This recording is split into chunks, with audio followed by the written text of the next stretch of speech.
Hey guys, Mike the Gaming Dad here and welcome back to the channel.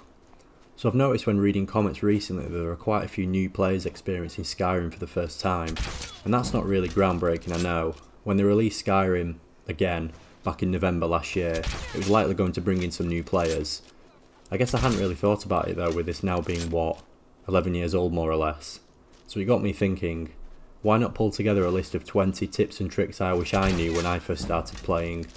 Now this might not be the most useful 20 tips and tricks, heck it might not even be the best, but you'll hopefully learn something new. And some of them aren't even that useful, they're just fun. I wanted to chuck them in. Wow, that was a weird kill cam. She's not even dead. Anyway, I hope you enjoy my list of 20 tips and tricks I wish I knew when I first started playing Skyrim. So first up on my list, probably the most important for all players, not just new, but save your game regularly. Firstly, if you die and you've done like 20 minutes of a dungeon, or trekked half across the map, and you die or the game crashes, it can be really annoying if you don't have an autosave, so make a habit of saving your game at regular intervals. I also recommend keeping multiple save points. Don't do what I've done here, and just save over the same one. The worst thing is experiencing a glitch, or realising you've missed something important and you've absolutely no way of going back to any stage. I was talking to one of you recently that experienced quite a major glitch when using my levelling guide, and they had to go way back in order to rectify it, which just sucks. So yeah, keep multiple saves and save often. You may have watched my best start guide where I show you how to obtain your first house in Whiterun early using gold. Well, you can actually get a house even earlier than that, and that is Anice's cabin just over there. I'll just show you on the map. Anice's cabin is right over the river, and the game pushes you to explore this region first. There's Bleak Falls Barrow, Riverwood and Helgen. So let's get over to the other side and take a look.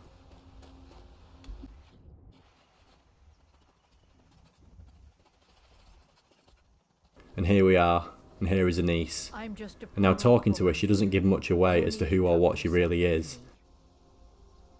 It's so nice to have a visitor. It's tough just scraping by out here, but I make do. The game makes you want to take pity on her, I think, and believe she's just a poor old woman. And taking a look inside doesn't really change that. I mean, this place is really open to the elements, not much in the way of possessions or protection. But then in the corner by the bed is this trapdoor, which looks like it might lead to a cellar. And then underneath the truth is revealed about Anice. We have an enchanting table, alchemy table, and on this bar here is a letter to Helgi, which details Anice's plan to try and convince Helgi to come here and start a coven. When the player returns upstairs, Anice will automatically become hostile and attack, stating her secret has been uncovered. Feels kinda wrong killing this old hag, but still. In doing so, I guess Anice's cabin is now your cabin. She doesn't have a lot on her in the way of possessions, and there's not a whole lot in the house granted, but it gives the player a bed to sleep in and some minor storage. The most useful aspects though are the enchanting and alchemy tables downstairs. I guess this would make a good home for a character who doesn't become a thane or live in any of the major cities, maybe an outcast. Just on the storage though, don't use the barrels upstairs, items can and will disappear in them. But you also get access to a mini garden outside with some vegetables in. For those that don't want to live in the creepy woods, you can get a free bed in Whiterun, and that is up at Jorvaska. Speak to Codlac Whitemane and request to join the companions. Yes, perhaps. A certain strength of spirit. And you literally only have to do about 3 seconds of training with Vilkas and that's it. You're in and you get a bed to crash in whenever you need. Jorvaska is also a good location to get your hands on some strong early weapons if you're playing as a warrior, and you can get these at level 1. In the room where Skjor and Iela were talking there is a display case with an elven bow inside. And then in the room where Codlac was there are a few more. One contains a sword and the other a two-handed weapon. And there's also a stone of Baranzaya in Codlac's room. I do have a guide on this quest if you ever need it. This one will hopefully benefit any player, but have you ever been casually strolling through Skyrim? Maybe you have somewhere to be, a city to get to, and out of nowhere some wolves attack. So you ready your weapons and you deal with those. Okay, back to exploring. What's this? Oh, a spider, great. I best deal with that as well. I hope I don't get jumped by any more of Skyrim's endless wildlife. Wait, what's that noise? Oh great, a bear. I'll just get my sword out again. Okay, that's the last of them surely. Please let that be the last of them.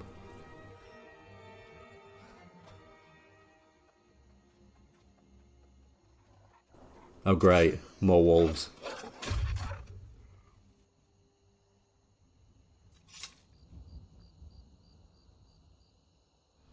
Well, there is a solution to your problems. On the road up the 7,000 steps to High Hrothgar, there are 10 of these etched emblems. Here is emblem 1 just above Ivarstead. Now if a player reads all 10 of them in order as you ascend, you get a pretty neat effect. If you've never done this before, the first 5 or so are quite spread out. Just keep an eye for them on the road. Here is number 2. Number 3. And number 4 usually always has Karita sat in front of it. Number 5 is immediately after the troll.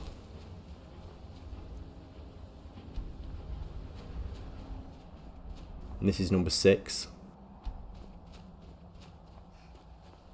Number 7 is right on the cliff edge. And then you can see number 8 just over there in the distance. Here is 8. And then 9 and 10 are super close. 9 is here. And then 10 is just outside High Hrothgar. And if done correctly, the effect will appear, Voice of the Sky. And what this does is it makes no animals in Skyrim attack you, and that's for 24 real-time hours. Yes, not Skyrim hours, real hours. Just don't attack any animals or you'll lose it, but once it runs out you can get it over and over again. As a side point for the newer players or completists, speak to Klimek in Ivarstead. You can see emblem 1 in the distance over the bridge there. Offer to take the supplies up with you the first time you go, it's an easy quest to do at the same time. And drop the bag in the chest outside. And then tell Klimek and you'll get a handsome amount of gold for it. It is levelled though, I think the base amount might be 500. Do you need to collect some ore? Honestly, I wish I knew this one sooner as I've watched this animation over and over and over and over again. Well, just use your pickaxe as a weapon. In fact, make it 2 pickaxes, dual wielding pickaxes. Attacking the ore vein does the same job as the mining animation in much faster time. In fact, even better, get yourself the elemental fury shout and you'll mine even faster. Time is precious after all. We all like to get from A to B the shortest route possible, don't we? Sure, you might only need to get to the other side of the mountain. Why walk around the mountain though, when you can try just sprint straight over it? Now most mountains can be climbed if you spam jump. Usually there are just enough spots that will let you jump and you might get up that cliff edge, but there is a much easier method. Skyrim's answer to mountain goats, aka the horse. Yes, that's right, horses are the best climbers in all of Skyrim. I mean, look at this. No effort at all. This horse eats mountain climbs for breakfast.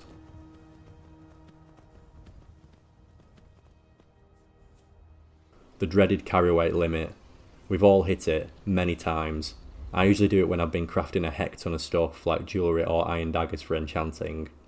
Well, usually my next destination is an enchanting table, but it's going to take ages to get there walking like this.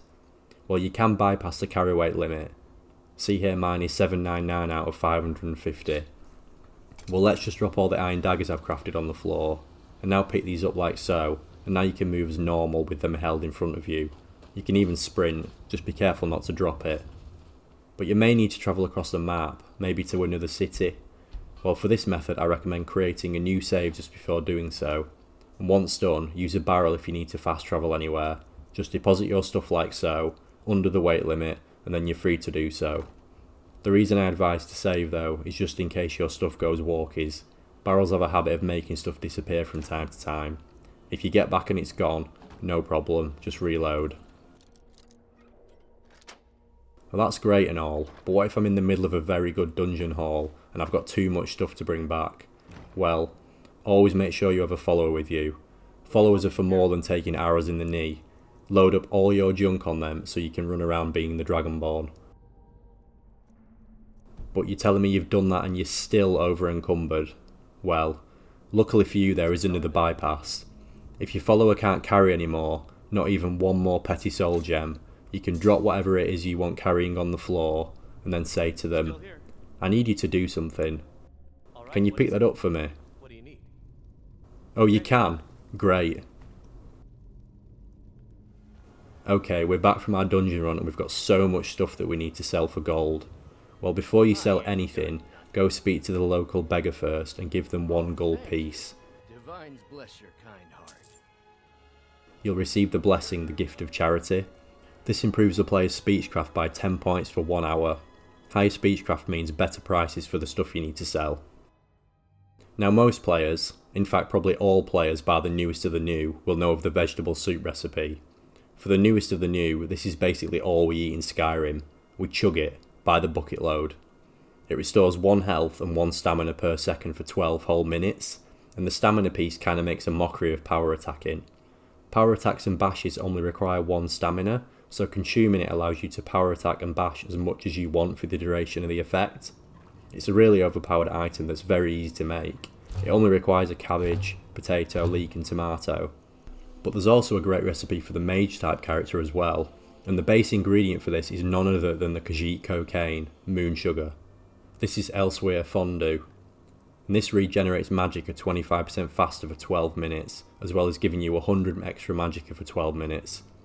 To make this, the recipe is a whole Ida cheese wheel, moon sugar and ale.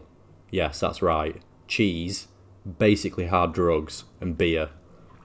I guess my tip here is, make use of cooking. There are tons of recipes, and it's awesome. Don't forget baking as well. I think survival mode really enriched both of these elements. Baking requires a little bit more setup than cooking. To do this, build a hearth firehouse and then extend and create the kitchen area, and this gives you access to the oven. Now the baking recipes on the whole I don't think are as strong as some of the cooking ones, but they are cool nonetheless. An apple dumpling increases your bow damage by 5% for 60 seconds. Braided bread increases your carry weight for 5 points for 30 seconds. I guess this is good in survival mode. Garlic bread is an odd one. Cures all diseases. I mean, who knew garlic bread could do that right? Lavender dumpling is alright as well. It gives you some magicka resistance as well as a little bit more magicka. And everyone's favourite, sweet roll.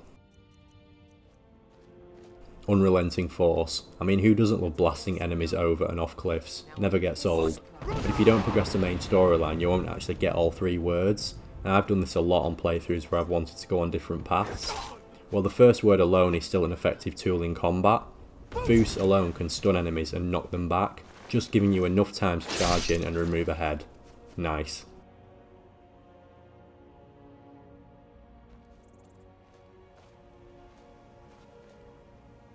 Where is this head going?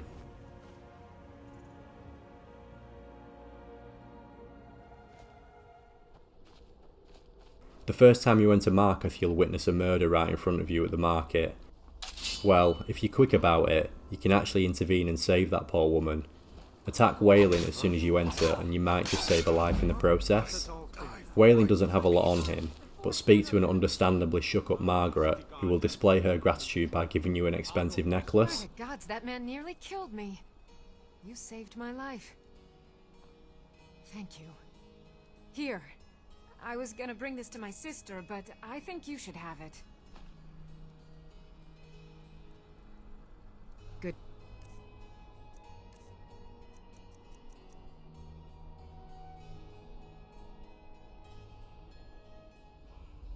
Okay, this one isn't actually that useful.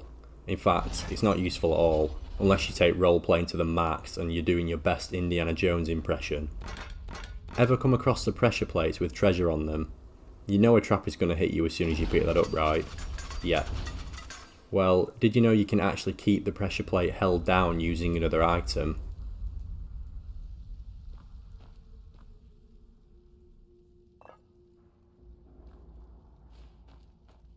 player 1, pressure plate 0, and you can leave with the satisfaction that you are Skyrim's very own Lara Croft. Okay, this one's not that useful either. Stick with me though, more useful stuff is coming up, I promise. But this one might be one of my favourites. Forsworn Briarhearts are like the top dogs of the Forsworn ranks, and let's just lie this one down for a nap. Ever noticed how their chests have been cut open and their hearts literally replaced with a Briarheart? Oh, I get it now. Anyway, you take this off them and then their chest cavity's left empty. Kinda gross. But anyway, let's just load our save here again.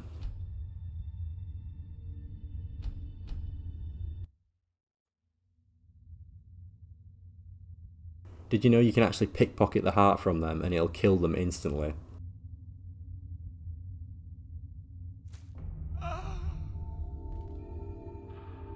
Like I say, not that useful, but I like doing it.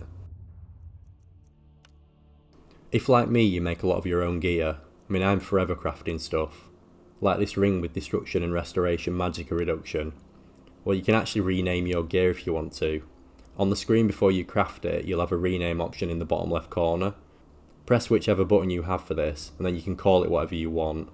If it's something you want at the top of your list alphabetically, then you can engineer it so it's always there, for example. I'll just quickly show this ring. And there it is in alphabetical order. Okay, this tip is very useful. Get married in Skyrim. No, I mean it. It's useful for lots of reasons. Firstly, it's a moneymaker. Your spouse will start a store, as shown here. If you don't mind, I'm going to start a small store. Something to do whenever you're on the road. Ask them about it and you'll get money as the game progresses. We have a cozy little profit. Here, this is your share, love. Secondly, ask your spouse for a meal and you'll receive a home-cooked meal. Here, this is fresh. I'll have another meal ready tomorrow. And what does this do exactly? Well, it gives you a 25% boost of magicka, health and stamina regeneration for 10 whole minutes. This meal can't be cooked by you, only by your spouse, but it may just be the most powerful food source in the entire game. And thirdly, sleeping in the bed where your spouse lives grants you the highest level stat boost from sleeping in the game, the Lover's Comfort perk, which boosts all skills by 15% for 8 in-game hours. Now if you watch my build guides, I use Well Rested a lot, and this is the second tier which grants 10%. Lover's Comfort is the best of the lot. On the subject of beds, we've gone full circle again. I'm going to show you how to get another free bed, as well as some free stuff. Upstairs in the kitchen area of the inn in Whiterun is this bed, but you can't sleep in it as it is owned. We'll chop some firewood outside, as shown here, and then sell this to the innkeeper, and then you can sleep in this bed whenever you please. You'll also then be able to take any free stuff you want from the kitchen and main room. I can't remember who shared this tip with me a few weeks or months back, but thank you. Let's say your character is bad. Well, theft in Skyrim is actually ridiculously easy. I want this sweet roll, but she's watching me. But I really want this sweet roll. What are you doing that for? No reason, I just want to take it over here for closer inspection. And just up these stairs here. And now she can't see it, and voila. Sweet roll. You can also just drop buckets and cauldrons on their heads as well so they can't see you, which is equally as funny. Hi there. And finally, number 20. I'd say for you newer players, this is as important as number 1. Go off the beaten track. The game actually pushes you somewhat at the start to follow certain paths, but explore, talk to NPCs and end up doing side quests. Avoid fast travelling and just get lost in the wilderness. You'll never know what you might find. There are so many random events in Skyrim and quests that are away from the main quest lines, it's unbelievable. Take me for example. I've been playing this game for over 10 years, and I only learnt last week that if you sleep in the bed at Old Hrolden Inn, you actually get a quest involving a ghost. And this might not be new to some people, some of you might have known this really early on, but it was new to me.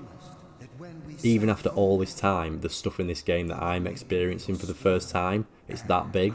There are literally secrets and Easter eggs to be uncovered wherever you go in Skyrim. This is Black Reach, one of the most striking areas in all of Skyrim. It always reminds me a little bit of Avatar, this bit, with the giant glowing mushrooms. But anyway, in the centre is a giant orb thing. Do a full unrelenting foreshout on it and you'll uncover one of the multitude of hidden events in Skyrim.